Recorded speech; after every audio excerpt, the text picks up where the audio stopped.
Chuyên mục hỏi đáp hình số 313 xin được bắt đầu. Và ngay giờ đây Duy Nguyễn lắng nghe Thu Hương đọc. Câu hỏi 3504. Chào anh Duy và chị Thu Hương, em là nam muốn tăng cân.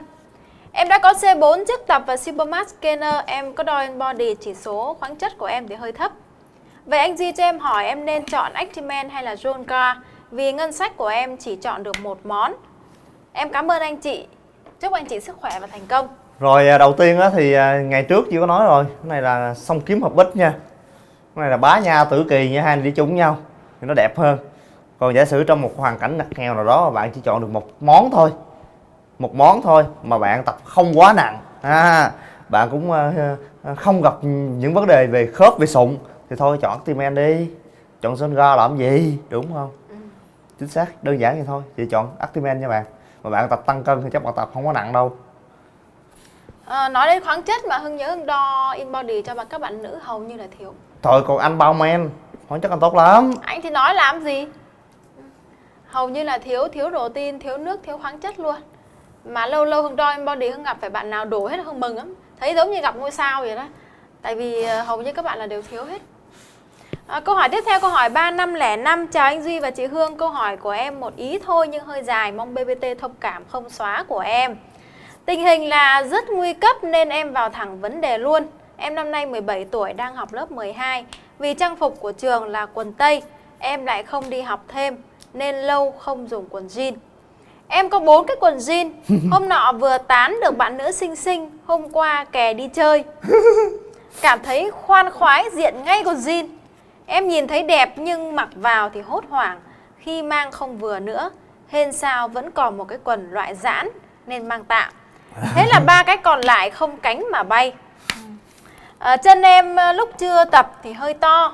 Giờ tập qua to lúc quá. đầu em tập gym thì tập tất cả trừ các bài chân. Nhưng từ khi xem video của anh thì em bổ sung ngày tập chân.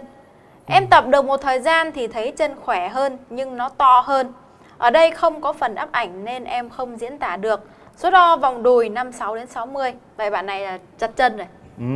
Chật chân chật mông rồi. Em lo quá không biết có nên tập tiếp bài chân không. Và không biết cái quần jean còn lại lúc nào thì đi. Anh tư vấn dùm em việc tập to chân có ảnh hưởng gì đến cơ, cân đối cơ thể không ạ? Mặc quần nó có xấu không? Và em có nên giảm bài tập hay chỉ cardio thôi? Lúc đầu em tập bài chân cũng muốn như anh, nhưng giờ có khi em suy nghĩ lại. Cái này chắc do vấn đề kinh tế này. Bọn bạn em nói chân to rồi cứ đi xe đạp là ổn, chứ tập chân nó đồ sộ ra xấu lắm. Câu hỏi em chỉ có một ý mà dài quá, mong chị Hương thông cảm khi đọc câu hỏi của em bị khô họng. Đầu tiên á thì anh chia sẻ với bạn về cái quần jean trong bỏ trong tủ á thì lâu ngày quá nó cũng mặc, đúng không? Mà cái gì thôi nó lâu nó già cỗi là chia tay đi bạn. Đó là một ý nha. Bạn là học sinh, kệ nó, cho em nó xài, đúng không? Cho em nó xài, còn không á thì bạn học á hay là ai mà hoàn cảnh khó khăn, gia đình neo đơn tặng đó, chơi ngu lấy tiếng đâu sao đâu, mình xài cũng được mà đó, thì cho đi chứ để chi để trong tủ đâu ai xài đâu, lãng phí của trời, đúng không? Rồi thêm nữa là cái vụ án mà dân streamer ai mặc quần mua bạn, không biết cái quần jean, quần kaki nó còn đỡ nha, quần jean là cực kỳ mà không, nó hơi cứng mà nó hơi khó vừa lắm. Streamer hầu như không ai mặc quần jean vừa hết á, bạn phải về phải sửa thì vậy thì bạn phải mua cái quần rộng về bạn bóp eo đó, ngày xưa cũng vậy thôi. khổ nhỉ. Đúng rồi, quần rộng bóp eo. Còn không á thì chọn những cái loại quần khác, quần tây may. Còn không biết cái chỗ bạn có ai may quần jean không thì bạn may luôn. Đồ là phải gì, muốn đẹp phải đo ni đóng giày mới đẹp. Còn những cái đồ mà thiết kế sẵn á, thiết kế sẵn cho cái cho người bình thường á, người bình thường người ta thiết kế quần vậy, bạn không phải là người bình thường mặc vô biểu nó đẹp mà biểu nó vừa, sao nó vừa được, đúng không? Cách nào vừa. Còn cái chân á mà to hay là nhỏ mà đẹp hay xấu á thì tùy cách nhìn của mỗi người đó, ví dụ như chân gì tập cũng banh xác luôn nè đó. Ui giời cái cả. Cái này là sẵn nhân tiện cơ hội này. Làm gì? Tự nhiên thì khoe chân thì xong quay ra kia khoe phải đạp ra phía đằng này. Quay ra đây nghịch sao khoe, đang ngồi thẳng đây mà, đúng không? Đó, đùi như vậy thôi. Vậy bự hay nhỏ? Người đó bự, người đó nhỏ, mà cá nhân như thế nó vừa. đúng không? Thấy nó vừa. Chỗ cần to chỗ cần nhỏ nhỏ. Đúng rồi, chỗ nào cần rãnh thì có rãnh. Vậy được rồi. Cái đùi nó phải phản ánh cái đùi, chứ cái đùi không phải nó phản ánh là cái bắp chân. Nó khác nhau chứ. Bây giờ nó không, cái cẳng tay nè nó phải là cái cẳng tay, cái cổ tay nó phải là cái cổ tay, và cái bắp tay nó phải là cái bắp tay, thì con người ta nó mới có một sự hài hòa mà tạo hóa ban tặng cho chúng ta.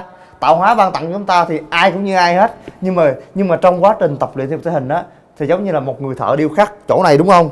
Dư đục bụp cho nó nhỏ ở chỗ này để cho chỗ này nó nhô nhô lên đó, chỗ này đúng không? Dư đúng không? Bụp dặn nó chỗ này đó, cho nó nhỏ chỗ này lại, chỗ này nó to lên nhìn nó mới đẹp. Thế giờ bà cứ tập trên to mà dưới lại nhà chả to thì nó lại không cân đối. Đó là nãy giờ nói cho bạn vui ha, còn giờ nói cho bạn buồn ha. Tức là nó cái chân mình á, nó to mà nó xấu thì nó phải phụ thuộc vào cái chiều cao của mình nữa. Đó, nếu bạn người thấp mà cái chân bạn to đùng nữa thì như thế nào thì bạn biết rồi nha. Cái đó thì nói thì nó cũng hơi kẹt. Đó. Còn ví dụ như những người mẫu model cao 1m8, cái đùi họ không có to nhưng mà được cái đùi họ cũng tương đối dài, thì trên góc nhìn Zimmer của chúng ta thì chúng ta nhìn quen đùi bự quen rồi. Giờ nhìn đùi nhỏ mình chê đó, thằng đó si ke, thằng đó gậy, nhưng mà nó model người ta vậy đó bạn, không có chê được như bạn. Đó thì chiều cao là một lợi thế, cái đó mình phải thừa nhận nó rõ ràng ở đây. Đó, thì nếu mà cái chân bạn nó ngắn á thì bạn cố gắng đừng có tập để cho nó bạn tập nặng quá, bạn tập manly quá thì nó sẽ, bạn ăn protein nhiều nữa thì nó rất là dễ mau phát triển, nó to. Đó, tại vì mình phát triển đến một mức nào đó mình không muốn nữa thì giờ bạn duy trì lại, giữ lại thôi, không cho lên nữa. Đó, bạn muốn duy trì lại thì bạn phải chuyển qua môn khác, cũng là gym, nhưng mà không có đi tập tạ hình thục nữa. Bạn tập theo phương pháp như là superset nhẹ nhàng, rồi kết hợp những cái môn bay nhảy, nhào lộn, nói chung những cái môn hoạt động thể chất để cho nó giúp mình dẻo dai, và cơ thể mình nó săn chắc. Đó. Chứ còn nếu mà bạn cứ tập theo một cái truyền thống là tập phải cho nó mạnh, tập phải cho nó men, tập tạ phải ra tập tạ, thì cái bạn đang thấp người, đúng không? Thì người bạn nó phì theo chiều ngang nữa thì bạn rất là gấu, và đôi khi giang hồ nhìn bạn rất là nể. Nhưng mà cái thẩm mỹ thì nó rất công bằng, thì tất cả chúng ta nó có một cái gì nó đó không thiên vị đâu đó. Nên một cái chuyện chốt lại vấn đề á, là quần áo của Zimmer á, thì một là phải đi kiếm đúng những cái hãng mà đồ thể thao thể hình luôn á. Đó, người ta thiết kế ra, người ta tính cho bạn hết. Người tập thể hình thường là cái ngực to, cái lưng to và cái eo nhỏ thì thiết kế áo phải vừa dày, nó không có rộng, nó không có dư. Vậy những quần áo thể thao mà chuẩn đó, nó mắc ở chỗ đó anh nhỉ? Đó. Thôi, nói chung là đồ thể thao thì nó cũng không có mắc lắm đâu. Cái đồ thì giới nào cũng có cái đồ mắc của họ hết. Hồi xưa quần áo mà nói về mua bên Mỹ á, thì là cái giá nó rất là chát chúa. Nó một cái áo mấy triệu là chuyện rất là bình thường. Còn ở Việt Nam mình xài đôi khi một cái áo 150, 150 ngàn là cũng như là mua là phải tính toán. Đó thì ngộ vậy đó. Có những cái vấn đề là iPhone thì dám mua, nhưng mà cái áo 200 ngàn chưa chắc, hên xui à. Theo anh Duy là sắp tới là anh sản xuất phim phải không? Tính vậy đó em ơi. Thì hy vọng là đây em thấy là cái vấn đề quần áo trang phục nó cũng là một chủ đề mà rất nhiều các bạn gymer đang gặp phải. Đúng, cả bản thân em cũng thế thôi. Vậy hy vọng là sau này anh sẽ có một cái bộ phim nói về cái topic này. Ý em nói là làm phim hài á hả? Thì hài hay là không còn ví dụ biết. như sọt cái quần vô, cái tự nhiên cái quần rách sáng rồi xong đi chơi với gấu, rồi gấu cười khúc khích mình chả hiểu vấn đề gì hả? Cũng được đúng không? Đây cũng là một chủ đề, tại vì em cũng vậy thôi. Ví dụ như nhiều bạn nữ khác là có thể là đi mua sắm suốt, nhưng mà Hương biết cái thân hình của Hương nó sẽ có giai đoạn. Ví dụ như ở trong mấy tháng này thì nó có thể là hơi ốm. Tức là theo mình tự rèn giũa cái cơ thể mình mà. Nhưng mà sau vài tháng nữa nó ở cái giai đoạn mà mình muốn cho nó lên cân. Sau đó là mình lại muốn cho nó xuống, cho nó sẽ săn cho nét lại, thì nó sẽ còn thay đổi nhiều. Bây giờ mua quần áo về là thôi thì xác định là cứ lúc mặc lúc bỏ vậy đó. Bởi vì nếu mà các bạn theo cái trường phái mà siết xả thì các bạn sẽ rất khó mặc đồ. Mà lúc đó là các bạn phải mua một cái bộ đồ chung. Còn nếu mà bạn nào giàu thì mua hai mùa xả mặc riêng, mùa siết mặc riêng, cái chuyện đó không bàn nha. Hương đi mua đồ là Hương bây giờ thôi chỉ có mua đồ thể thao và phải có khả năng co giãn tốt. Ai không vậy, đúng không? Thể thao là mình cái tính cơ động nó cao, đôi khi mình ra đường mình cũng ngựa hơn người ta nữa. Ngựa ở đây là hoạt bát á, đi cũng đi nhanh hơn người bình thường, hay là sọt chân nó cũng dài hơn người ta, vận động nó cũng nhiều hơn người ta, nên đồ đương nhiên phải có tính co giãn ở đây. Và cái tính gọi là thấm hút. Nó Rồi. nói thấm hút là Hương rành lắm. Nói cái này anh không rành bằng Hương đâu. Tự dưng anh nói gì vậy? Cái gì thấm hút gì ở đây? Tức là thấm hút mồ hôi á em. Thấm hút mồ hôi anh cũng mặc đồ thể thao, phải mình cái mặc đâu. Không, nhưng mà cái kinh nghiệm trong anh không nhiều bằng em. Cái gì anh thua anh chịu thua, em không tha cho nữa là sao? Không biết là nó đều hay là nói tốt đây. Đó thật đó chứ. Thôi câu này 8 hơi dài, mình qua câu tiếp theo, câu hỏi 3506. Các bạn đã câu hỏi dài mà. 3506. Xin chào anh Duy, chị Hương, toàn thể anh em thể hình online. Em năm nay 17 tuổi, cao 1m8, nặng 76 kg. Nay tình trạng cơ thể của em khá bi đát là cơ ít mà mỡ nhiều. Mục tiêu của em là tăng cơ và giảm mỡ. Giờ em muốn sử dụng thực phẩm bổ sung. Em biết là em nên dùng Lean Body là tốt nhất, nhưng do em là học sinh nên không đủ kinh tế. Em chỉ có thể sử dụng một trong hai sản phẩm ít tiền, đó là Amino hoặc Dimaburn. Em muốn hỏi anh là nên sử dụng Dimaburn để hỗ trợ giảm mỡ và làm rều cao trá hình, hay sử dụng Amino ạ? Em cảm ơn anh Duy. Đương nhiên là phải ưu tiên đeo bên rồi bạn. Đó, nếu mà nhiều mỡ quá. bao nhiêu mỡ? À, mà khoan, ít cơ nha. Ít cơ coi chừng thôi, Amino cho nó lành bạn. Nó cứ Amino lên cơ từ từ ăn. Ăn Amino cho nó lành nha. Tại bạn đang ít cơ mà quất đeo bên không khéo nó tụt luôn cái cơ của bạn nữa là bạn ít càng thêm ít. Là người bạn sau này nó còn bi đát hơn cái hiện tại nữa. Nên thôi bạn cứ tập thể hình bình thường. Tập bình thường theo những cái phương pháp mà Thơ Donald đã chia sẻ cho bạn đó. Đi từ căn bản tới nâng cao, không nóng vội, không đốt cháy giai đoạn, không đi tắt đón đầu nha bạn. Và thực phẩm bổ sung thì thôi, sinh viên học sinh là Amino mà xài đi cho nó rẻ. Cho nó rẻ và cho nó nhiều, nhìn vô thấy con mắt, thấy cái hộp xài lâu hết mình có tinh thần bạn. Nó ít ra nó là review cao tinh thần ở chỗ đó nữa. Còn bây giờ mua mát múc cái muỗng cụp một cái, đồng ý mát tốt thiệt nhưng mà múc một cái thấy nó vơi.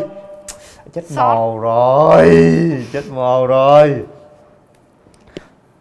Và sắp tới là anh sẽ coi làm một số bộ phim về Amino giải trí. Giờ lỡ rồi Media Team thuê nhiều tiền quá, thôi giờ phải quay thôi.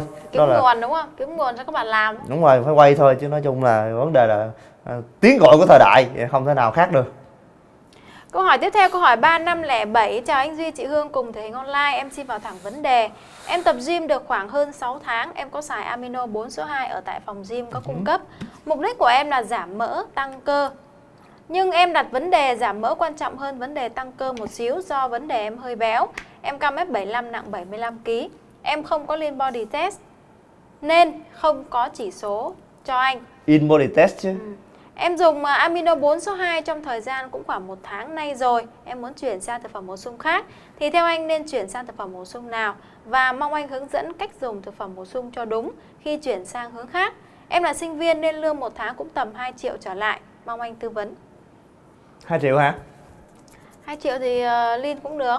Thì thưa tư vấn đi, thực phẩm bổ sung nó có bao nhiêu quá trời loại luôn, giờ bạn hỏi khơi khơi vậy bà không 2 cho. triệu thì bây giờ giả sử như là cái kinh tế của bạn nó khó khăn đi đúng không?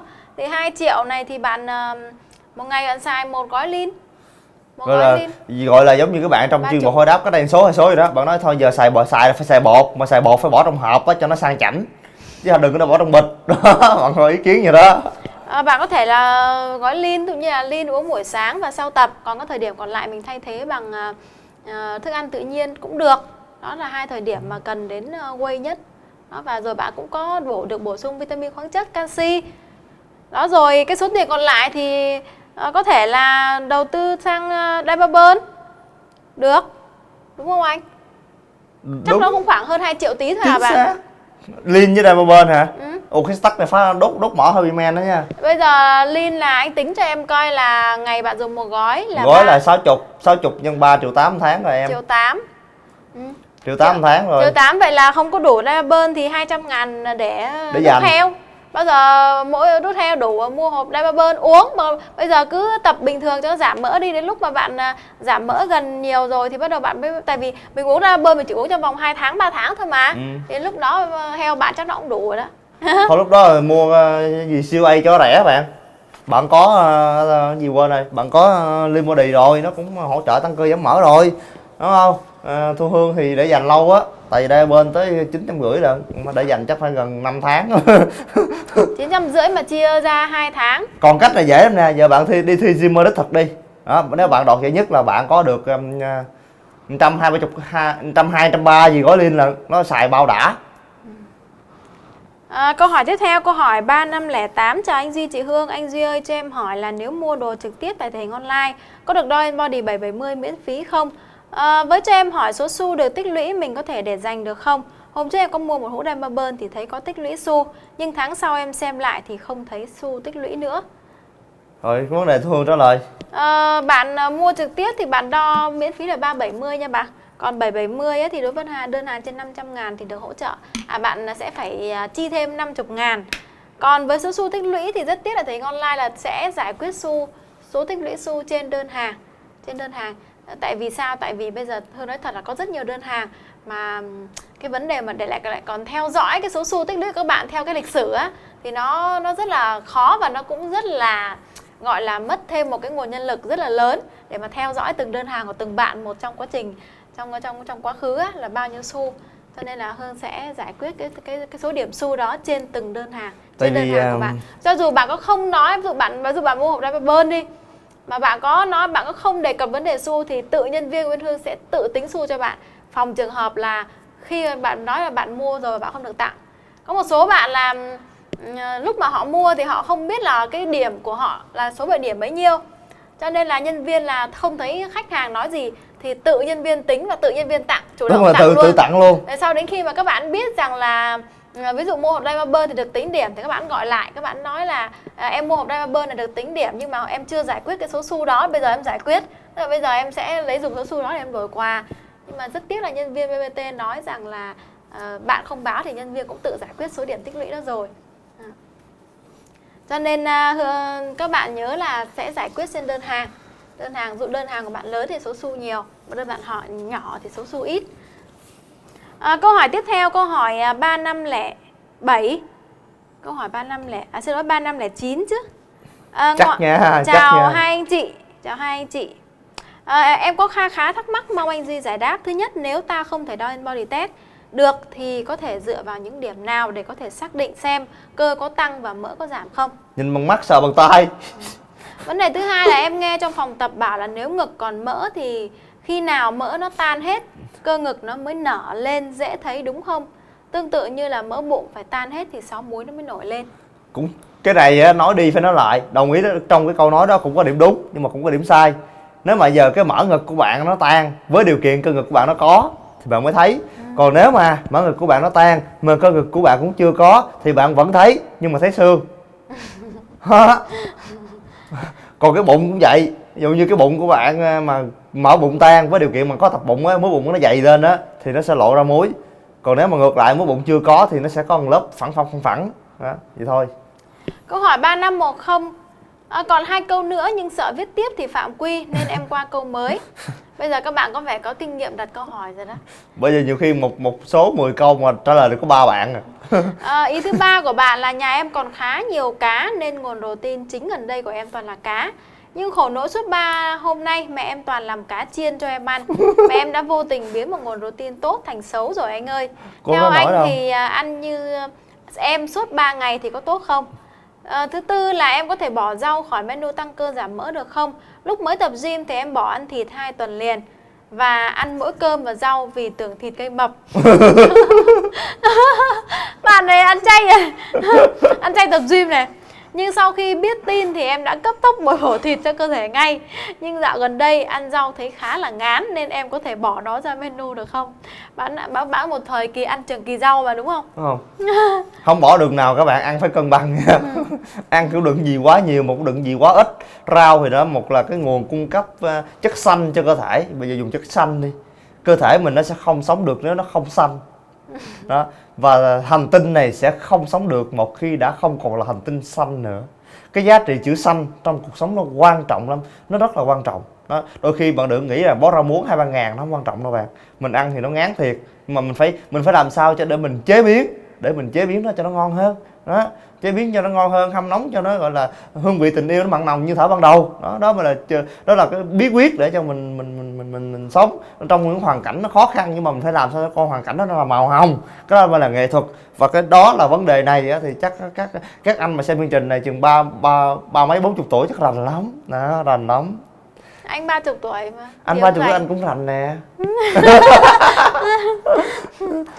Câu hỏi 3 còn chưa vụ án mà ăn cá 3 ngày ăn cá mà ăn 3 ngày á, thì có sao hay không thì cũng tùy, và bạn ăn mấy con mà cá gì nữa đó, mà cá gì nữa nha. Ví dụ như cá mà Con cá nó còn bơi còn lội á thì cũng còn ngon ngon, mà con cá nó ướp rồi á, cá biển á, mấy con cá nục, cá bạc má, cá gì đó, cá nhỏ nhỏ đó, mà con cá ướp rồi thì thôi cái nguồn protein đó nó cũng bị nó không còn được tươi như lúc đầu nữa. Nó nói chung là ăn cái con vật gì đó thì hoặc là nó mới bị xử, hoặc là nó còn đi được ăn an tâm hơn. Còn chiên á, thì nó không phải là nó là nguồn protein xấu, nhưng mà tại nó chỉ có thêm chất béo, mà trong chất béo đó có thể nó có chất béo trans fat, và nó cũng chắc chắn là có chất béo bão hòa, thì nó xấu là xấu ở chỗ chất béo, chứ còn cái protein đó thì nó không có gì gọi là xấu cả. Thì protein khi mà phải nấu chín thì mới ăn, chứ mà không ăn thịt sống cá sống hết nha bạn. Câu hỏi 3511, chào anh Duy và chị Hương. Bạn nữa đúng không? Không. Ủa khác hả? Câu hỏi này dài viết tắt nên chỉ lấy một ý. Đây là lần đầu em đặt câu hỏi đến chương trình nên có khá nhiều thắc mắc, mong chương trình cố gắng trả lời hết giúp. Em là nam, năm nay 21 tuổi, cao 1m7, nặng 65. BMI thì thấy bình thường, mà em soi gương thì thấy thân hình như là hình chữ nhật từ trên xuống dưới. Không có đường nét nào cả, nên em muốn giảm cân xuống tầm 60 kg, mặc đồ bó cho đẹp. Vậy anh có thể tư vấn cho em nên dùng loại thực phẩm bổ sung nào tầm 800.000 trở xuống được không? Theo video của anh, em có đặt mua MedRx L-carnitine và MedRx CLA thì đều hết. Vậy em có thể đặt mua được ở đâu? Đều hết, chưa có bạn ơi. Nói chung là chưa có chứ không phải là hết. Mặc dù nó đều là một nghĩa là không có hàng, nhưng mà vấn đề là chưa có nha, tháng 9 mới có. Ủa bạn này từ từ nha, bạn phải xác định rõ ràng là mục tiêu làm sao, chứ bạn nhìn hình chữ nhật bạn thấy BMI bình thường, cái bạn muốn cho giảm cân là có cho chừng sai đường nha bạn. Cái BMI nó đang là bình thường thì nó rất là đẹp, còn bây giờ bạn giảm cân nó sụt xuống under rồi sao bạn?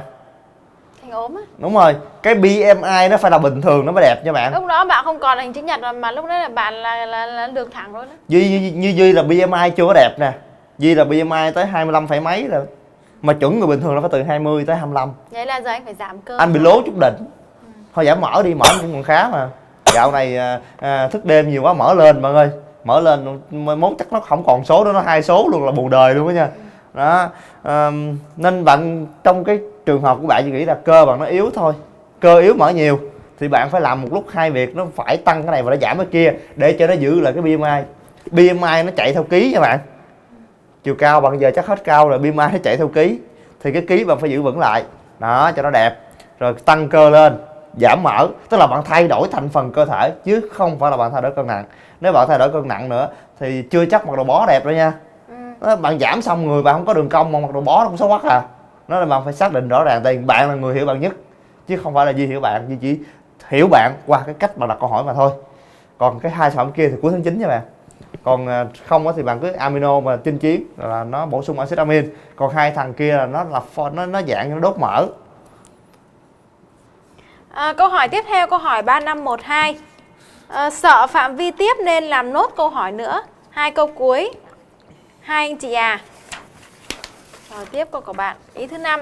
Em có nghe anh Duy nói là cách giảm mỡ tốt nhất là tăng cơ. Chính xác. Vậy em có vừa muốn tăng cơ giảm mỡ thì theo giáo án tăng cơ 6 buổi một tuần được không? Được. Em đủ khả năng theo giáo án Lean Body nhưng không hề xài thực phẩm bổ sung. Vừa vào giáo án Lean Body thì anh đã chốt câu không có Lean Body thì khỏi tập nên em bỏ. Không có Lean Body là cái linh hồn của giáo án nó không còn. Chứ bạn thích tập thì bạn vẫn tập, bạn tập nó vẫn có tác dụng. Vẫn có tác dụng. Nhưng còn ý như nó là cái Lean Body là cái linh hồn của giáo án này. Cái giáo án này nó được thiết kế xây dựng dựa trên một thực phẩm cùng tên là Lean Body. Đó, tại vì ngẫu nhiên mà gọi là hữu duyên thiên lý năng tương ngộ, mà vô duyên đối diện bất tương phùng thì Duy Nguyễn ở đây có cái duyên với Lean Body nên ráp hai cái chung bài luôn cho nó đẹp. Câu hỏi thứ 6 của bạn là mục đích anh làm giáo án giảm mỡ làm chi nếu tăng cơ là cách giảm mỡ tốt nhất. Hôm nào em lên thể hình online chơi thì hai sếp tương lai 5 năm sau có thể cho em xin một hộp Dermaburn miễn phí để đốt mỡ nhanh được không? Hoặc một cái bình lắc để uống nước, chứ đi tập gym em tốn 2.000 để mua trà đá uống thì bè quá. Bạn này cái tư tưởng là không thích rồi, bạn tư tưởng không được nha bạn. 5 năm sau bạn nói là sếp mà bạn tư tưởng gì tôi ly trà đá 2.000 mà bạn này nọ kia là rất là khó sống nha. Nó kỳ cục quá. Nói chung là bạn làm vậy bạn bè không thích bạn đâu, nó thật. Mình người đàn ông á phải động lượng, mặc dù có thể nghèo có thể giàu, nhưng mà cái vấn đề tiền bạc mình phải thoải mái, phải rộng rãi. Đi tập gym thì đâu cần phải mua trà đá, bạn cứ mua mang nước nhà đi cũng được rồi. Cái vấn đề không phải là mang hay mua, mà vấn đề là cái tư tưởng đó, và cái nhận thức và cái quan niệm về cuộc sống. Nhưng mà đó. chắc là bạn giỡn thôi anh à. Không biết giỡn, nói chung là trị bệnh là phải trị ngay từ lúc mới chớm nè. Đó, để không sau này mà nó lâu rồi á là khó trị lắm. Nói chung là lời thật thì mất lòng cho các bạn nghe thì bạn cũng thông cảm. Tắm đi đường cái là hệ quả nó nóng vậy đó. Đó, cái gì đúng là đúng, cái gì sai là sai, cái gì sai là phải sửa. Còn nếu mà một khi bỏ mặt không sửa luôn là hiểu rồi đó, là bossy rồi đó.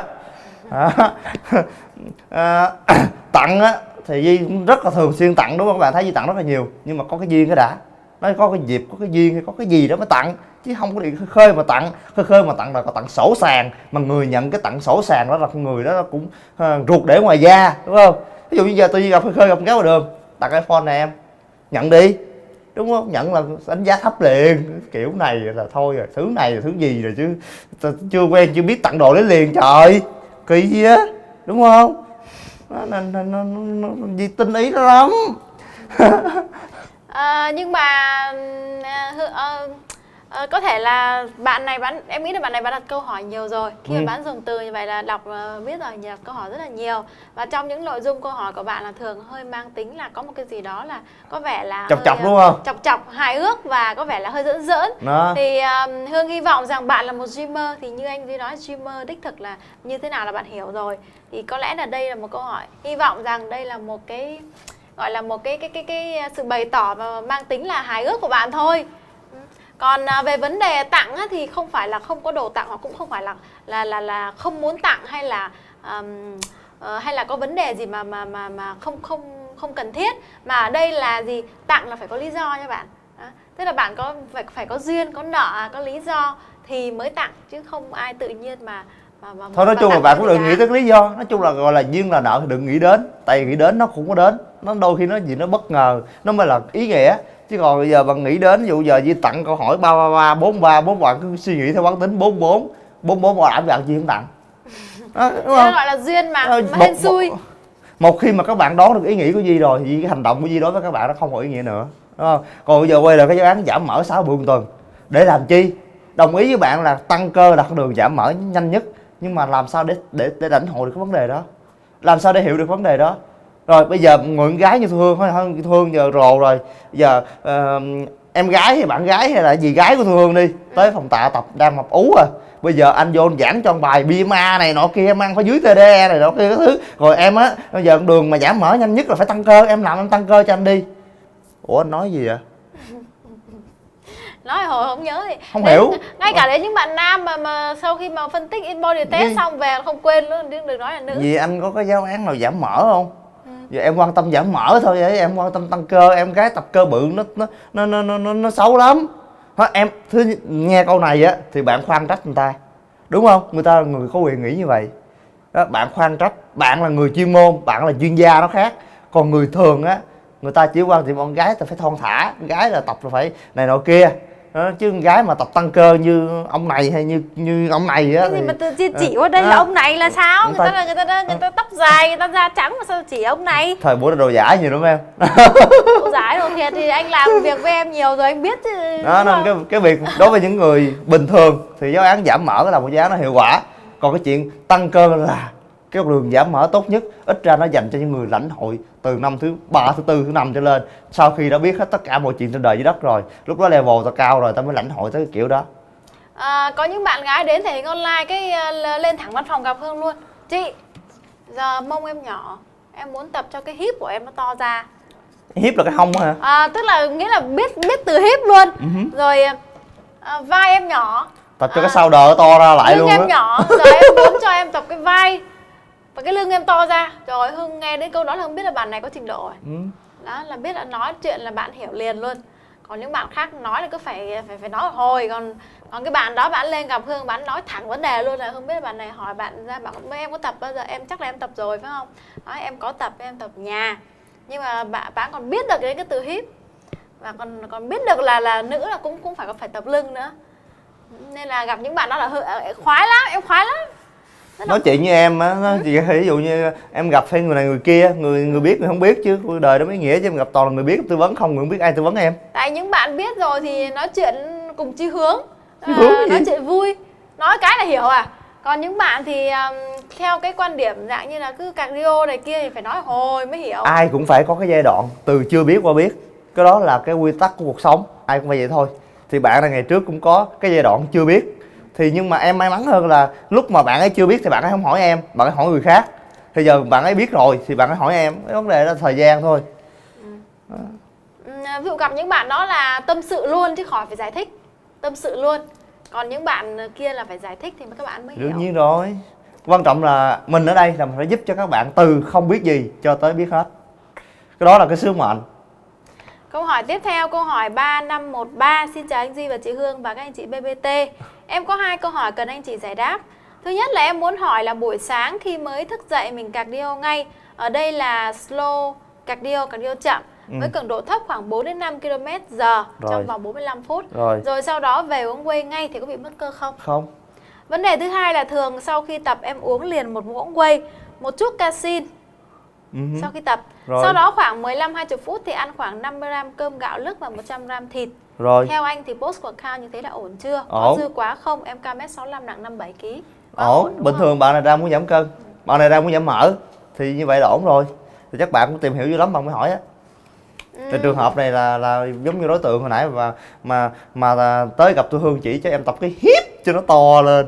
Đó. Câu hỏi của bạn cũng đã khép lại cho một hỏi đáp số 313. Duy Nguyễn và Thu Hương xin chào tạm biệt các bạn. Hẹn gặp lại các bạn trong những hỏi đáp hình số tiếp theo. Gì đâu. Để xem các video của chúng tôi một cách đầy đủ và nhanh chóng nhất, vui lòng nhấn nút subscribe hoặc đăng ký trên kênh YouTube của chúng tôi tại địa chỉ www.youtube.com/thể hình online. Các mạng xã hội khác của chúng tôi sẽ được đăng tải chậm hơn. Tất cả các video của chúng tôi đều được đăng tải dưới dạng chuẩn Full HD 1080p, do đó các bạn có thể tận hưởng chất lượng hình ảnh trên những thiết bị TV màn ảnh lớn. Để xem đầy đủ các bài viết về kiến thức thể hình một cách hệ thống và chuyên nghiệp nhất, các bạn vui lòng truy cập website www.thehìngonline.com.vn và bạn cũng có thể đặt câu hỏi gửi về chương trình bằng cách đăng ký làm thành viên của website này. Chúng tôi sẽ trả lời câu hỏi của các bạn một cách đầy đủ và chính xác nhất qua các lần lên sóng đều đặn. Xin thân ái chào các bạn.